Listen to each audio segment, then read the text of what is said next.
Chocolate and candy purveyor Mars Wrigley made a grovelling apology on Friday for a Snickers product launch which Chinese social media user said suggested that Taiwan was a country. Videos and pictures of an event promoting a limited edition Snickers bar that was said to be only available in the countries of South Korea, Malaysia, and Taiwan went viral on Chinese microblogging platform Weibo. Chinese users interpreted the wording as a gaffe and brought it to the attention of Chinese Community Party honchos notorious for punishing commercial enterprises which step out of line on Beijing's view of its affairs. Within a short space of time, Mars Wrigley published an apology on its Snickers China Weibo account and said the relevant content had been amended. Chinese state mouthpiece The Global Times said Mars Wrigley's local team has verified and aligned the official site and social media accounts to ensure accurate content. Snickers owner Mars Wrigley said it respects China's national sovereignty and territorial integrity. Mars Wrigley is just one of a number of Western corporations that have been forced to apologize or walk back criticism of the policies of the CCP in recent times.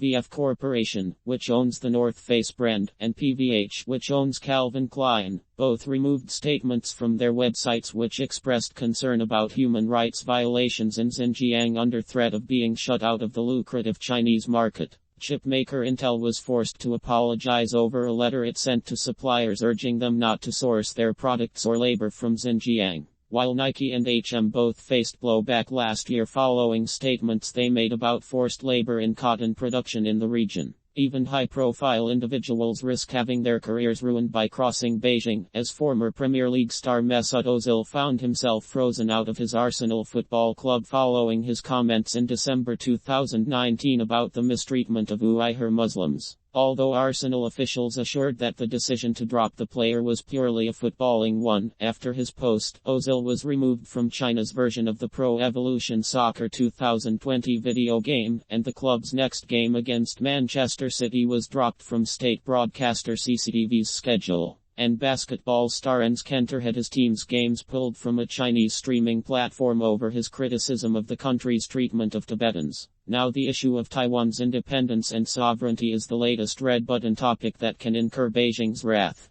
The region has reached boiling point this week as U.S. Speaker of the House Nancy Pelosi paid a visit to the country under a cloud of furious threats from Chinese leadership. In response, China has kicked off 4 days of live-fire exercises around Taiwan that have violated its exclusive economic zone and effectively blockaded the island, prompting Taiwan to condemn its evil neighbor. Taipei said multiple Chinese warships and fighters today crossed the median line that runs down the center of the Taiwan Strait, separating it from the mainland. The line is an unofficial but previously widely recognized border that Beijing insists no longer exists as it tries to exert control over its much smaller neighbor. It comes after a day in which China fired barrages of missiles at Taiwan, some of which flew over the island for the first time during massive war games that state media admits are a rehearsal for an invasion. U.S. Secretary of State Antony Blinken criticized those missile launches, some of which landed in Japanese waters, calling them a significant escalation.